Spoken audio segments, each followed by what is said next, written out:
Hi friends, welcome to Thilaga's kitchen. நான் இன்றைக்கி முட்டை மாவு செய்ய போகிறேன். எப்படி செய்கிறேன்னு சொல்லி காட்டுறேன். வாங்க வீடியோக்குள்ளே போவோம். நான் சிகப்பு வறுத்த இடித்த அரிசி மாவு இப்போ இதுக்கு 2 கப் சேர்க்குறேன். இப்போ 2 கப் சேர்த்துக்கிறேன் அரிசி மாவு, சோப்பு அரிசி, பச்சை அரிசி மாவு இடித்து கையாலே இடித்து வறுத்த மாவு 2 கப் சேர்த்துக்கிறேன். இது 1/2 கிலோக்கும் கூட தான் இருக்கும். இது உளுந்தம் மாவு வறுத்து மிக்சியில் போட்டு பவுடர் பண்ணால் உளுந்து மாவு. இது 2 கப் சேர்க்க போகிறேன். இதுக்கு 2 கப் உளுத்தம் மாவு 2 கப்பும் அரிசி மாவு 2 கப்பும் எல்லாமே 1 கிலோ இருக்குது. 6 முட்டை சேர்க்க போகிறேன். நான் இப்போ ஒரு முட்டை அதை உடைச்சி அதில் இருக்கிற வெள்ளை அந்த சவ்வை எடுத்துட்டு தான் சேர்க்குறேன். இது 2வது முட்டை, 3வது முட்டை,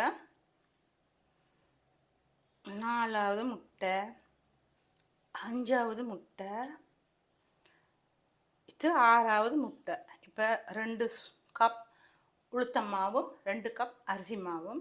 இதுக்கு 6 முட்டை சேர்க்குறேன். 1 கப் உளுத்தம் மாவும் 1 கப் அரிசி மாவும்னா 3 முட்டை போதுமானது. நான் நல்லெண்ணெய் 1 கப் சேர்க்குறேன். அது ஒரு 1/4 போத்தலுக்கும் கொஞ்சம் கூடவும் 1/2 போத்தலுக்கும் குறைய கொஞ்சம் நல்லெண்ணெய் கூடவே சேர்க்கலாம். தேவையான அளவு கொஞ்சம் உப்பும் சேர்க்குறேன். இப்போ இதெல்லாம் நல்லா புட்டு மாவு விறகுற மாதிரி நாங்கள் விறகணும். புட்டுக்கு மாவு குளிக்கிற மாதிரி நாங்கள் பிசையணும்.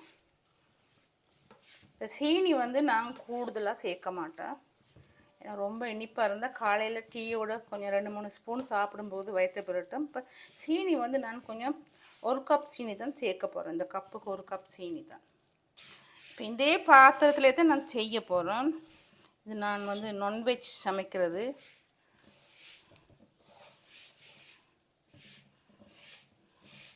இப்போ இதிலே தான் நான் இப்போ புட்டு மாவு பதத்துக்கு நல்லா பிசைகிறேன். சுகர் இன்னும் சேர்க்கல. இப்போ இதுக்கு ஒரு தேங்காய் நான் வறுத்து சேர்க்க போகிறேன். அந்த தேங்காய் சேர்த்தா தான் அந்த டேஸ்ட்டு ஒரு பிஸ்கட் சாப்பிட்ற தூள் மாதிரி அது ஒரு டேஸ்ட் ஒன்று கொடுக்கும். இப்போ இது நல்லா மிக்ஸ் ஆகிட்டு எல்லாம் முட்டையெல்லாம். இப்போ இதுக்கு நான் சீனியும் சேர்க்க போகிறேன். இப்போ அடுப்பில் வச்சு நாங்கள் இதை கிளற அந்த முட்டை எண்ணெயெல்லாம் சேர்ந்து நல்லா கிறிஸ்பியாக வரும். இது சும்மா நாங்கள் டிவி பார்க்கும்போது கூட ஒரு கிண்ணத்தில் போட்டு வச்சுட்டு சாப்பிடலாம். இது முட்டையும் நல்ல நெய்ந்தபடியாக நல்ல ஹெல்த்தியானது.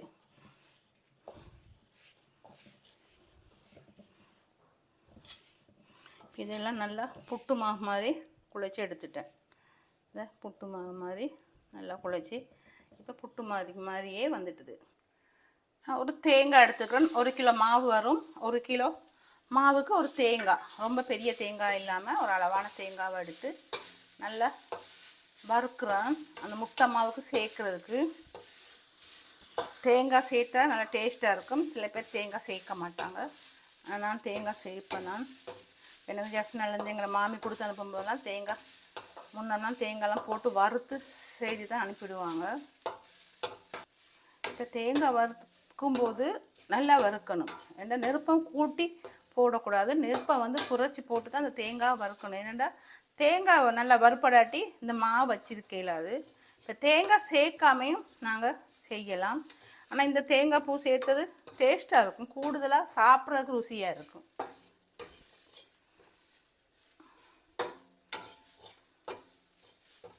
நான் தேங்காய் மாவோட போட்டு நான் வறுக்க மாட்டேன். தேங்காவை தனியாக வறுத்து எடுத்து வச்சிட்டு தான் நான் அதை வறுத்து ஒரு 3/4 பதத்தில் அந்த முட்டை மாவு வறுப்பட்டு வரும்போது தான் அந்த தேங்காவை நான் சேர்க்க போகிறேன்.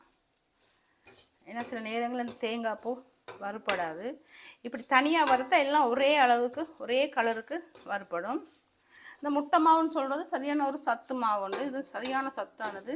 இதுக்கு சுகர் கூடுதலாக சேர்க்கக்கூடாது. சில பேர் சுகர் 1 கப் மாவுண்டா 1 கப் சுகர் சேர்ப்பாங்க. நான் சுகர் குறையத்தான் சேர்க்க போகிறோம், கூட சேர்க்கல. அப்படி சுகர் கூடுதலாக தேவை சாப்பிட்றாக்கள் கொஞ்சம் மாவை கிள்ளி வச்சு அது கொஞ்சம் சீனி மிக்ஸ் பண்ணி சாப்பிடலாம்.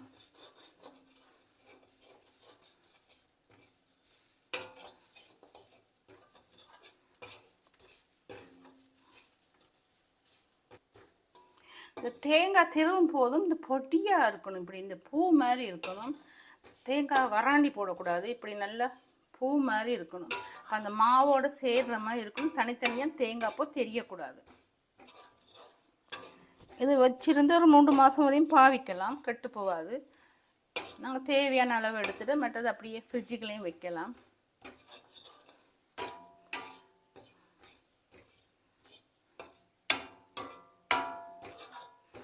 தேங்காய் பூ வறுக்கக்குள்ளே நல்ல ஒரு வாசனை ஒன்று வருது. அந்த வாசனை அந்த மாவு வறுக்கும் போதும் ஒரு முட்டைண்ட வாசனை, நல்லெண்ணெய் இதெல்லாம் சேர்த்து தான் நல்ல ஒரு வாசனையை கொடுக்கும். நல்லா அந்த பிஸ்கட் ஒரு வாசனை ஒன்று வரும்.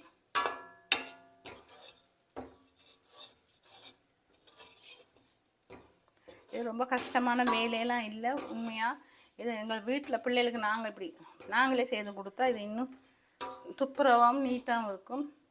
உளுந்த மாவுலாம் நாங்கள் துப்புரவான மாவு, அரிசி மாவுலாம் நாங்கள் கையிலே இடித்து வறுத்த மாவு. எனக்கு எங்கள் ஊர்லேருந்து வந்த ஜெஃப்னேலேருந்து வந்த அரிசி மாவு, அங்கே இடித்து வறுத்து வந்த மாவு.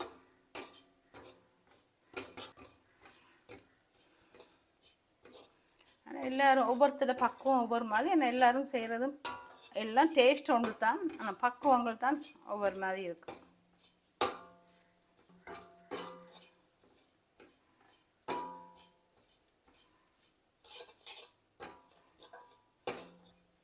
இப்போ தேங்காய் பூ கொஞ்சம் வறுப்பட்டு வருது. இன்னும் கொஞ்சம் வறுத்துடனே நான் இறக்கிட்டு அந்த மாவை நான் இப்போ அடுப்பில் வச்சு வறுக்க போகிறேன். நெருப்பை கொஞ்சம் குறைச்சி போட்டு தான் செய்ய போகிறேன். இப்போ தேங்காய் வறுத்தாச்சுது, இன்னும் கொஞ்சம் தேங்காய் வறுப்படணும்.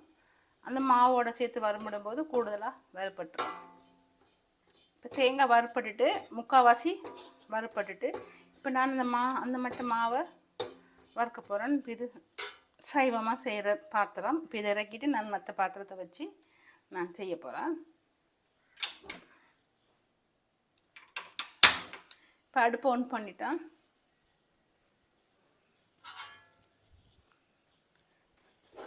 இப்போ இதை நல்லா கொஞ்சம் வறுக்கிறேன். இப்போ சீனியையும் சேர்க்க போகிறேன்.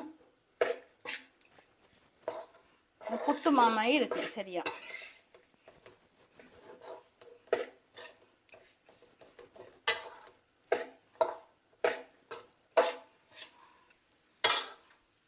நெருப்பை குறைச்சி தான் சேர்க்கணும். 1 கப் சுகர் தான் சேர்க்குறேன், சுகர் கூடுதலாக சேர்க்கலை.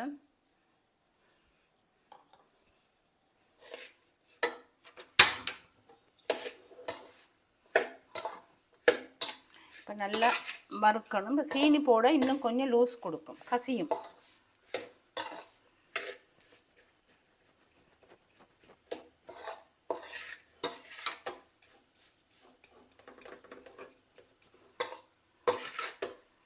சீனி காணாடி கொஞ்சம் சேர்த்துக்கலாம். ஆனால் எனக்கு சீனி கூடுதலாக போட்டால் இங்கே சாப்பிடக்குள்ள ஒரு இனிப்பு கூடுதலாக இருந்தால் சாப்பிட இயலாது.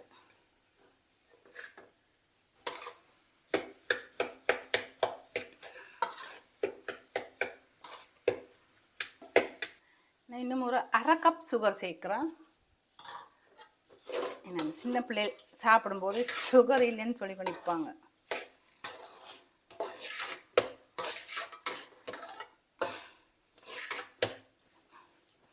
இது சுகர் சேர்க்குற போது கொஞ்சம் லூஸ் கொடுக்கும், அது போல நல்லா வறுப்படும். கொஞ்சம் தண்ணித்தன்மையும் இருக்கணும் வறுக்கைக்குள்ள. இந்த முட்டைண்ட மனம் போகணும். அதனால தான் அந்த முட்டைண்ட அந்த சவ்வை எடுக்கிறது, இல்லாட்டி அதை சாப்பிட்டுக்கலாம் அந்த வெடுக்கு மனம் வரும்.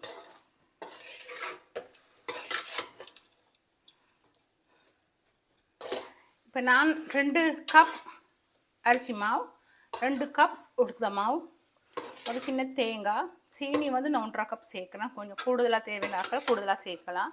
இதுதான் அளவு. இப்போ இதை 4ஆக பிரித்தா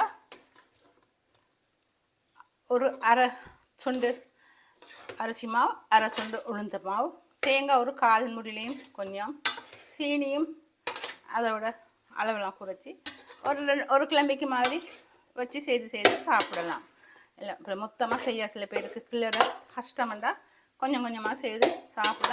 இது சரியான ஈஸியான கிண்டுறது தான் கொஞ்சம் கொஞ்சம் கை வலிக்கும். ஆனால் நல்லா அடிப்பிடிக்காமல் நல்லா கிறிஸ்பியாக வரணும்.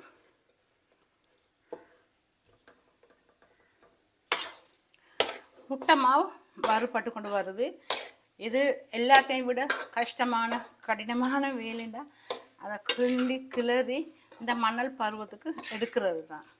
அது நெருப்பில் அடியும் பிடிக்கக்கூடாது. இந்த மாதிரி ஒரு பாத்திரம் இருந்தால் தான் அடி பிடிக்காது. இந்த கொஞ்சம் சரி அடி பிடிக்கல. இப்போ இது இந்த மணல்ட சத்தம் வரணும். இந்த நாங்கள் அந்த அப்படி சத்தம் கொண்டு வரணும். இப்போ இதில் நான் தேங்காய் பூ வறுத்து வச்சு தேங்காய் பூவையும் சேர்க்க போகிறேன். இன்னும் கொஞ்சம் வறுப்படணும்.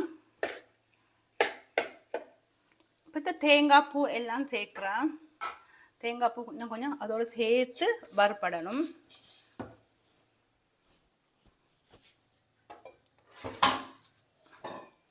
இப்போ தேங்காய் பூவும் சேர்ந்து கொஞ்சம் வறுப்படட்டும். இப்போ மணல் மாதிரி வந்துடுது. இப்போ தேங்காய் பூவும் இந்த கொஞ்சம் சூட்டுக்கு இன்னும் கொஞ்சம் வறுப்படணும்.